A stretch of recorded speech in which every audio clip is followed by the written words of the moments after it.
మనస్సు యొక్క స్వరూపాన్ని మార్చుకోవడం. మనస్సుకు పుష్టికరమైన ఆహారాన్ని అందించడం ద్వారా దానిలోని మలినాలను క్రమంగా తొలగించవచ్చు. తద్వారా మనస్సు స్వరూపాన్ని మార్చి మిగిలిన 2 గుణాల కన్నా సత్వగుణాన్ని పెంపొందేటట్టు చేయవచ్చు. చిట్ట చివరకు సత్వగుణాన్ని కూడా అధిగమించవలసిందే. అయితే దానికంటే ముందు ఆ సత్వగుణం తమస్సు రజస్సుల కన్నా బలవత్తరం కావాలి. ఉపనిషత్తుల బోధనల ప్రకారం మనస్సు ఆహారం వలన ఏర్పడుతుందని ఇంతకుముందు చెప్పుకున్నాం. ఈ బోధనను ఆ ఉపనిషత్తు ఇంకా ఇలా వివరిస్తోంది. మనం స్వీకరించే ఆహారం 3 విధాలుగా రూపాంతరం చెందుతుంది. దానిలో ఎక్కువ భాగం మలంగా విసర్జించబడుతుంది. కొద్ది పరిమాణం మన శరీరంలోని మాంసంగా రూపాంతరం చెందుతుంది. అతి కొద్ది పరిమాణం మనస్సుగా ఏర్పడుతుంది. పెరుగును చిలికినప్పుడు దానిలో కొద్ది పరిమాణంలో ఉన్న వెన్న ఏ విధంగా పైకి తేలుతుందో అదేవిధంగా తిన్న ఆహారంలో సూక్ష్మ భాగం పైకి చేరి మనస్సుగా రూపాంతరం చెందుతుంది. అలా మనస్సు ఆహారం యొక్క రూపాంతరం కాబట్టి సహజంగానే ఆ బోధన ఇంకా ఇలా వివరించింది. ఎప్పుడైతే ఆహారం పరిశుద్ధమవుతుందో అప్పుడు మనస్సు పవిత్రమవుతుంది. మనస్సు పవిత్రమైతే మేధాశక్తి సుస్థిరమవుతుంది. ఎప్పుడైతే ఒకడు సుస్థిరమైన జ్ఞాపక శక్తిని పొందుతాడో అప్పుడు అతన్ని ప్రపంచానికి కట్టిపడవేసే బంధాలన్నీ తొలగిపోతాయి. ఆదిశంకర భాష్యంలో ఆహారం అంటే జ్ఞానేంద్రియాల ద్వారా లోనికి తీసుకోబడే అన్ని విషయాలు, ఉదాహరణకు శబ్దాలు, దృశ్యాలు, వాసనలు ఇవన్నీ కూడా ఉన్నాయి. మనస్సు పరిశుద్ధమవుతుంది అన్న మాటకు మనస్సులో కల్లోలాన్ని సృష్టించి దాని స్వాధీనాన్ని అసాధ్యం చేసే రాగం, ద్వేషం, భ్రాంతి మొదలైన వాటి నుంచి విముక్తి పొందుతుందని అర్థం. కాబట్టి మనస్సును స్వాధీనం చేసుకోవడానికి అవసరమైన ప్రాథమిక పద్ధతి ఏమిటంటే అటువంటి రాగం, ద్వేషం, భ్రాంతి కలిగించే ఆహారాన్ని తీసుకోకుండా ఉండడమే. అయితే మరి ఏ రకమైన ఆహారం ఈ రాగద్వేష భ్రాంతులను కలిగిస్తుందో తెలుసుకోవడం ఎలా? భగవద్గీత ప్రకారం రాజసిక, తామసిక ఆహారాలు రాగద్వేష భ్రాంతులను కలిగిస్తాయి. సాత్విక ఆహారం మనిషిలో రాగద్వేష భ్రాంతులను తగ్గిస్తుంది. మానసిక పరిస్థితిని ప్రభావితం చేసేది నోటి ద్వారా తీసుకునే ఆహారం ఒక్కటే కాదు. అయితే సారాయి, మత్తుమందులు మొదలైన వాటిని నోటి ద్వారా తీసుకుంటాము. అవి మనస్సును చాలా ప్రభావితం చేస్తాయి. ఒక గ్లాసు పంచదార నీటిని త్రాగితే ఎలా ఉంటుందో, ఒక గ్లాసు సారాయిని త్రాగితే ఎలా ఉంటుందో మనం సులభంగా గ్రహించవచ్చు కదా. మనస్సు మీద మత్తుమందుల ప్రభావం జగమెరిగిన సత్యం. ఇవే కాక ఇంతకుముందు చెప్పుకున్నట్టుగా మనం కళ్ళతో చూసేవి, చెవులతో వినేవి, చేతితో తాకేవి మన మనస్సులపై గొప్ప ప్రభావాన్ని చూపుతాయి. ఒక సినిమానో లేదా ఒక ఉపన్యాసమో మనస్సులో రకరకాల ఆలోచనల అలలను రేపుతాయి. వాటి ప్రభావం వల్ల మనస్సును ఆపై నియంత్రించడం కష్టం కావచ్చు లేదా సులభం కావచ్చు. కాబట్టి మనస్సును స్వాధీనం చేసుకోవడానికి అనుకూలమైన పరిస్థితులను రూపొందించుకోవాలంటే ఆహార విషయంలో విచక్షణ కొంతవరకు దోహదం చేస్తుంది. ఇతర ఇంద్రియాల ద్వారా లోనికి తీసుకునే విషయాలు కూడా అంతే ముఖ్యం. ఆహారం విషయంలో మనస్సును స్వాధీనం చేసుకోగోరేవారు రాజసిక, తామసిక ఆహారాల కన్నా సాత్విక ఆహారం వైపు మొగ్గు చూపడం శ్రేయస్కరం. నోటి ద్వారా గ్రహించే ఆహారానికి సంబంధించినంత వరకు భగవద్గీత మనకు సరి అయిన మార్గదర్శి. జీవసత్వాలను, శక్తిని, బలాన్ని, ఆరోగ్యాన్ని, సంతోషాన్ని, జీర్ణశక్తిని పెంపొందించే రుచికరమైన, రసభరితమైన, తగినంత నూనె కలిసిన ఆహారాన్ని సాత్వికులు ఇష్టపడతారు. చేదుగా, పుల్లగా, ఉప్పగా, అమితమైన వేడిగా, కారంగా, ఘాటుగా ఉన్న ఆహారాన్ని, ఎండిపోయిన, కాలిన ఆహారాన్ని రాజసికులు ఇష్టపడతారు. ఇటువంటి ఆహారం శరీరానికి నొప్పిని, బాధను, రోగాన్ని కలిగిస్తుంది. చప్పటి, రుచిలేని, కంపు కొడుతున్న, ముందు రోజు వండిన, తిని వదిలేసిన అపవిత్రమైన ఆహారాన్ని తామసికులు ఇష్టపడతారు. సాత్విక, రాజసిక, తామసిక లక్షణాలు కలిగిన మనుష్యులు ఇష్టపడే ఈ వేర్వేరు రకాల ఆహారాలు వరుసగా అటువంటి మనస్తత్వాలనే పెంపొందించడానికి కూడా దోహదం చేస్తాయి. సత్వగుణం, రజోగుణం, తమోగుణం అనే 3 గుణాలు వేర్వేరు మోతాదులలో కలవడం వల్ల మానవ స్వభావం రూపొందుతుంది. ఏ గుణం ఎక్కువగా ఉంటే ఆ మనిషి యొక్క స్వభావంలో అటువంటి లక్షణాలు ఎక్కువగా ఉంటాయి. తన స్వభావంలో రజస్సు తమస్సు ఎక్కువగా ఉన్న వ్యక్తి ఎంత ప్రయత్నించినా సత్వగుణం ఎక్కువగా ఉన్న వ్యక్తిలా ప్రవర్తించలేడు. అందువల్ల శ్రీకృష్ణుడే నిస్పృహ ధ్వనించేలా చివరకు జ్ఞాని కూడా తన స్వభావాన్ని అనుసరించే ప్రవర్తిస్తాడు. ఎంత అణచుకున్నా ఏమిటి ప్రయోజనం అని అన్నాడు. అణచుకోవడం వల్ల అసలు ప్రయోజనం ఏమీ లేకపోతే మనిషి స్వభావం అంత సడలకుండా ముందుగానే నిర్ణయించబడి ఉంటే మనస్సును స్వాధీనం చేసుకోవడం గురించి చర్చించడంలో అర్థం లేదు. కాబట్టి శ్రీకృష్ణుడు చెప్పిన దానికి అర్థం ఈ విధంగా తోస్తుంది. మనిషి తన శారీరక మానసిక స్వభావాలను తప్పకుండా మార్చుకోవాలి. అప్పుడే మనస్సును స్వాధీనం చేసుకోగలడు. మనస్సులో రజస్సు తమస్సు ఎక్కువగా ఉన్నంతకాలం మనం ఎంత ప్రయత్నించినా దాన్ని స్వాధీనం చేసుకోలేం. దీనికి గల కారణాలను అర్థం చేసుకోవడం అవసరం. వేదాంత ప్రబోధాలు ఇలా చెప్తున్నాయి. రజస్సుకు మనస్సును చెదరగొట్టే శక్తి ఉంది. చురుకుదనాన్ని కలిగించి పని చేయించే స్వభావం దానికి ఉంది. అనాదిగా దీని నుంచే నిరంతరం పనిచేయాలనే చురుకుదనం పుట్టింది. దీని నుంచే మనస్సు యొక్క రూపాంతరాలైన బాధ బంధం కూడా నిరంతరం తయారవుతూ ఉంటాయి. కామం, క్రోధం, లోభం, పొగరు, పగ, అహంకారం, ఈర్ష్య, అసూయ మొదలైనవన్నీ రజస్సుకు ఉండే దుర్గుణాలు. మనుష్యుల ప్రాపంచిక లక్షణాలు వీటి నుంచే పుడతాయి. అందువల్ల రజస్సు బంధహేతువు. మనస్సుకు చీకటి క్రమించే శక్తి తమస్సుకు ఉంది. దీనినే ఆవృత్తి అంటారు. దీనివల్ల విషయాలు ఉన్నవి ఉన్నట్టుగా కాకుండా వేరుగా కనిపిస్తాయి.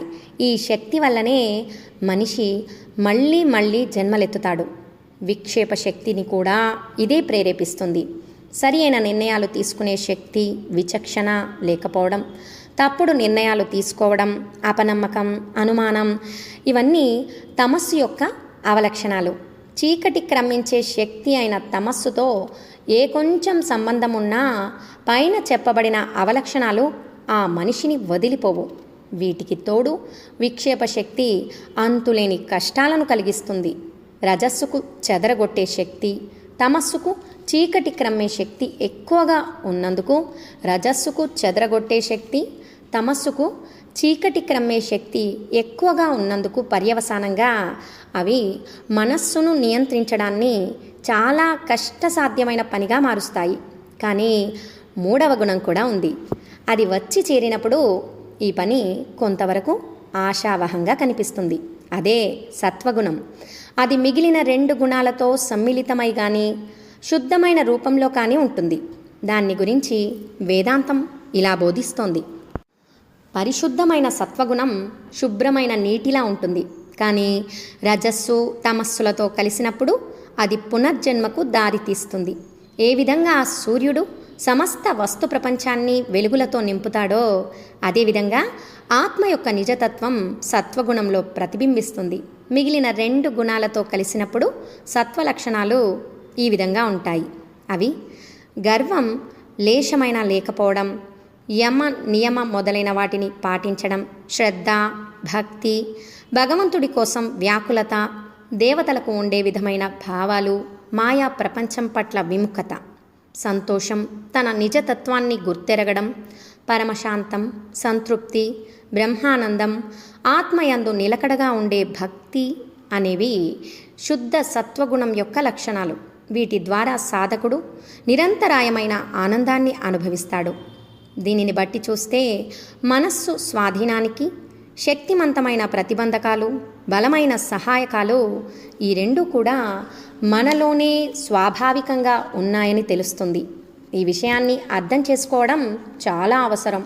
ఎందుకంటే ఆ దుష్ట శక్తుల్ని ఓడించడానికి సహాయకరమైన శక్తులను పూర్తి స్వాతంత్ర్యాన్ని ఇచ్చేందుకు తగిన వ్యూహాన్ని రచించడమే అసలైన సమస్య. మూర్ఖంగా పోరాడడం ద్వారా దీనిని సాధించలేం. ఎంతో నైపుణ్యంతో మన అంతరంగిక శక్తులను పనిచేయించడం ద్వారా మాత్రమే మనం ఈ సమస్యను పరిష్కరించగలం.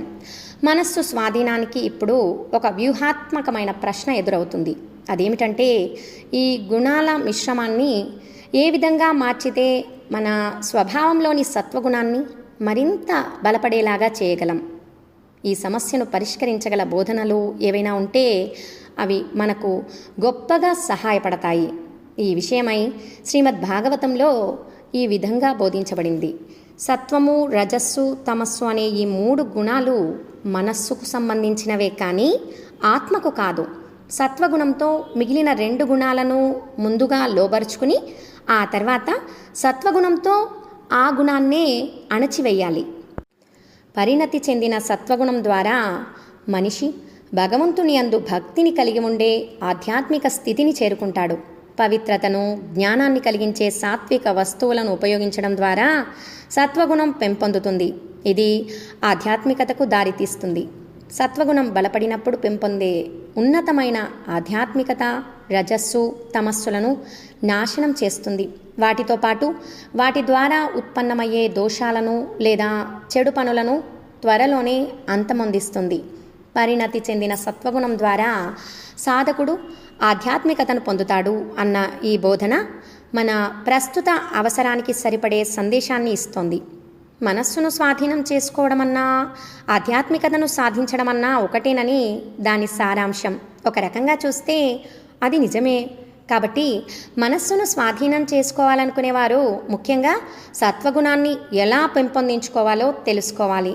సత్వగుణాన్ని బలవత్తరం చేసేందుకు ఎటువంటి సాత్విక వస్తువులను ఉపయోగించాలి, ఎటువంటి పనులను చేపట్టాలి? శ్రీకృష్ణుడు తరువాత శ్లోకంలో వాటిని వివరించాడు. చదివే శాస్త్రాలు, త్రాగే నీరు, తోటి మనుషులు, నివసించే ప్రదేశం, కాలం, చేసే పని, పుట్టుక, ధ్యానం, మంత్రం, పరిశుభ్రత, ఈ 10 కారణాలు త్రిగుణాలను పెంపొందిస్తాయి. ఈ శ్లోకం యొక్క అర్థం ఏమిటంటే ఈ 10 కారణాలకు వాటి సాత్విక, రాజసిక, తామసిక ప్రతిరూపాలు ఉంటాయి. వాటి సాత్విక ప్రతిరూపాలు పవిత్రతను, జ్ఞానాన్ని, ఆనందాన్ని కలిగిస్తాయి. రాజసిక ప్రతిరూపాలు ముందు తాత్కాలికమైన సుఖాన్ని ఇచ్చి తర్వాత దానికి ప్రతిగా బాధలను కలిగిస్తాయి. వాటి తామసిక ప్రతిరూపాలు అజ్ఞానాన్ని, మరిన్ని బాధలను, బంధాలను కలిగిస్తాయి. ఆ సందేశం ఇంకా ఇలా కొనసాగుతుంది. ఈ కారణాలలో ఋషుల చేత కొనియాడబడినవి సాత్వికమైనవి, వారి చేత తృణీకరించబడినవి తామసిక కారణాలు. రాజసిక కారణాల మీద వాళ్ళు ఎటువంటి వ్యాఖ్యలు చేయలేదు. సత్వగుణం పెంపొందాలంటే మానవుడు సాత్విక విషయాలతో మాత్రమే పొత్తు పెట్టుకోవాలి. వాటి నుండే ఆధ్యాత్మికత వస్తుంది. దాని ద్వారా జ్ఞానం కలిగి మనిషి తన స్వేచ్ఛ, స్వాతంత్ర్యాల అనుభూతి చెంది స్థూల, సూక్ష్మ శరీరాల ముసుగులను తొలగించుకోగలుగుతాడు. ఈ ఆఖరు శ్లోకం యొక్క అర్థం ఏమిటంటే నివృత్తి మార్గాన్ని అనగా విషయ సుఖాలను త్యజించడాన్ని బోధించే శాస్త్రాలను మాత్రమే అనుసరించాలి. అవి మాత్రమే మనకు బ్రహ్మాన్ని తిరిగి చేరే మార్గాన్ని చూపుతాయి. ప్రవృత్తి మార్గాన్ని బోధించే రాజసిక మార్గాలు ఇది గొప్పది, ఇది కాదు అన్న ఆలోచనలతో ఎల్లప్పుడూ మనస్సును నింపివేసి మరిన్ని బంధాలలో పడవేస్తాయి. వీటితో పాటు పురోభివృద్ధికి బదులు వినాశనానికి దారితీసే తామసిక బోధలు పనికిరావు. అదేవిధంగా శుద్ధమైన మంచినీటిని తాగాలి కానీ పన్నీరును కానీ మద్యాన్ని కానీ తాగకూడదు. ఆధ్యాత్మికులైన మనుష్యులతో మాత్రమే మెలగాలి కానీ ప్రాపంచిక మనస్కులతో, చెడ్డవారితో సహవాసం చేయకూడదు. ఏకాంతమైన ప్రదేశంలో ఉండాలి. అధిక జనవాసం ఉన్న ప్రదేశం కానీ జూదశాల కానీ పనికిరాదు. మనస్సు స్థిమితంగా ఉండే వేకువజాము లాంటి సమయంలో ధ్యానం చేయాలి. మనస్సు అలసిపోయి ఉండే సమయాలు, పరధ్యానం కలిగించే సమయాలు ధ్యానానికి పనికిరావు. నిస్వార్థమైన పనులను, తప్పనిసరైన పనులను మాత్రమే చేయాలి. స్వార్థపూరితమైన, హానికరమైన పనులను చేయకూడదు. అపవిత్రమైన, హాని కలిగించే మతాల కన్నా పవిత్రమైన, అహింసాత్మకమైన మత ధర్మాలను అనుసరించాలి. భగవంతుణ్ణే ధ్యానించాలి కానీ ఇంద్రియ సుఖాలను కలిగించే వస్తువుల మీద, శత్రువుల మీద పగ తీర్చుకోవాలన్న భావనతోనూ ధ్యానం చేయకూడదు. ఓంకారము మొదలైన మంత్రాలతో ధ్యానం చేయాలి కానీ ప్రాపంచిక సంపదలను తెచ్చే మంత్రాలను, ఇతరులకు హాని కలిగించే మంత్రాలను జపించకూడదు. శరీరాన్ని, ఇంటిని శుభ్రం చేయడం కన్నా మనస్సు యొక్క పరిశుభ్రతే మనకు ముఖ్యమైనది. పై శ్లోకాలలో మనస్సు యొక్క గుణాల మిశ్రమంలో అవసరమైన మార్పును ఏ విధంగా తేవాలో తెలుసుకోవడానికి అవసరమైన అన్ని ముఖ్యమైన సలహాలను విశ్వసనీయులైన వారి నుంచి పొందాము. మనస్సును దాని యొక్క వాస్తవిక సృజనాత్మక రూపంలో స్వాధీనం చేసుకోవడం అంటే ఈ విధంగా అంతర్గత రూపాంతరాన్ని సాధించడమే. దీన్ని సాధించగలిగితే తప్ప మనస్సును స్వాధీనపరచుకోవడంలో నిజంగా ఏ పనైనా సాధించినట్టు కాదు. ఇటువంటి సాధనాల ద్వారా ఎప్పుడైతే సాధకుడు తన స్వభావంలో సత్వగుణాన్ని బలవత్తరం చేసుకుంటాడో అప్పుడు ఈ పోరాటంలో సగం నెగ్గినట్టే. కానీ అది ఇంకా పూర్తి కాలేదు. ఎందుకంటే సత్వగుణం కూడా మనిషిని బంధించగలదు. భగవద్గీత దీన్ని ఈ విధంగా వర్ణిస్తోంది. ఓ మహాబాహుడా, ప్రకృతి నుంచి పుట్టిన సత్వం, రజస్సు, తమస్సు అనే ఈ 3 గుణాలు నాశనం లేని ఆ పరమాత్మను ఈ శరీరంలో కట్టిపడవేస్తున్నాయి. వీటిలో సత్వగుణం తన ప్రకాశవంతమైన దుష్ప్రవర్తన లేని నిర్మలత్వం చేత, ఆనందానికి, జ్ఞానానికి అంటిపెట్టుకొని ఉండే స్వభావం చేత మనిషిని కట్టిపడవేస్తుంది. శ్రీరామకృష్ణులు చెప్పిన బాటసారి 3 దొంగల కథ ఈ విషయాన్ని చక్కగా వివరిస్తుంది. ఈ సంసారం ఒక మహారణ్యం. దీనిలో సత్వగుణం, రజోగుణం, తమోగుణం అనే 3 దొంగలు పొంచి ఉన్నారు. వాళ్లే మానవుడి వివేకాన్ని, జ్ఞానాన్ని దోచేస్తారు. వారిలో తమోగుణం వినాశనాన్ని కలిగిస్తుంది, రజోగుణం సంసారంలో బంధించి వేస్తుంది. కానీ సత్వగుణం మాత్రం రజస్సు, తమస్సు ఏర్పరిచే బంధాల నుంచి రక్షిస్తుంది. సత్వగుణం యొక్క అండదండల వల్ల మానవుడు కామ క్రోధాల నుంచి, తమోగుణం నుంచి పుట్టే దుష్ఫలితాల నుంచి తప్పించుకుంటాడు. పైగా సత్వగుణం ప్రాపంచిక బంధాలను వదిలిస్తుంది. కానీ సత్వగుణం కూడా దొంగే. అది పరమాత్ముని పరంధామానికి దారి చూపినా బ్రహ్మజ్ఞానాన్ని కలిగించలేదు. దారి చూపించిన 3వ దొంగ, చూడు ఆ దూరంగా కనిపిస్తున్నదే అదే నీ ఇల్లు అని చెప్పి అక్కడే ఆగిపోయినట్లుగా సత్వగుణం కూడా బ్రహ్మజ్ఞానానికి ఆమడ దూరంలో ఆగిపోతుంది. ఈ విధంగా గీతలో చెప్పినట్లు సత్వగుణం ఆనందానికి, జ్ఞానానికి అంటిపెట్టుకుని ఉండే స్వభావం చేత మనస్సును కట్టిపడవేస్తుంది అన్న మాటకు, శ్రీరామకృష్ణులు చెప్పిన సత్వగుణం కూడా దొంగే అన్న మాటలకు ఉన్న మనస్తత్వ శాస్త్రపు అంతరార్థం ఏమిటి? మన స్వభావంలో సత్వగుణాన్ని బలపరచడమే మనస్సును పూర్తిగా స్వాధీనం చేసుకోవడానికి సరిపోదని దాని అర్థం. కావలసినది ఏమిటంటే ఈ 3 గుణాలను దాటిపోయే పద్ధతి. దాన్ని శ్రీకృష్ణుడు గీతలో అతి సులభంగా, ఎవరైతే నన్ను సడలని భక్తితో సేవిస్తారో వారు ఈ 3 గుణాలను అధిగమించి బ్రహ్మంలో లేదా పరమాత్మలో ఐక్యం చెందడానికి అర్హులవుతారు అని బోధించారు. అయితే నిష్కలంకమైన హృదయం ఉన్నవారు మాత్రమే భగవంతుణ్ణి సడలని భక్తితో సేవించగలరు. అయితే మనకు అటువంటి పవిత్రత హృదయంలో లేదని, అందువల్ల అటువంటి భక్తిని సాధన చెయ్యలేమని నిరాశ చెందనవసరం లేదు. వదలకుండా భక్తిని సాధన చేస్తే క్రమక్రమంగా పవిత్రత, నిలకడతనం అలవడతాయి. అయితే గుణాలను అధిగమించే ఈ సులభమైన మార్గాన్ని ఏ కారణం చేతనైనా ఆచరించలేకపోతే మనస్సును స్వాధీనం చేసుకునే మార్గాలు ఇంకా చాలా ఉన్నాయి. తమస్సును, రజస్సును జయించడంతో పాటు సత్వగుణాన్ని ఎలా జయించాలో మనం తెలుసుకోవాలి. దీనిని శ్రీ శంకరాచార్యులు ఇలా బోధించారు. తమస్సును రజస్సు, సత్వగుణం నాశనం చేస్తాయి. రజస్సును సత్వగుణం నాశనం చేస్తుంది. సత్వగుణం మరింత పరిశుద్ధమైతే దానంతటా అదే నాశనమవుతుంది. కాబట్టి సత్వగుణం సహాయంతో నీ ఆత్మ మీద ఉన్న ముసుగును తొలగించుకో.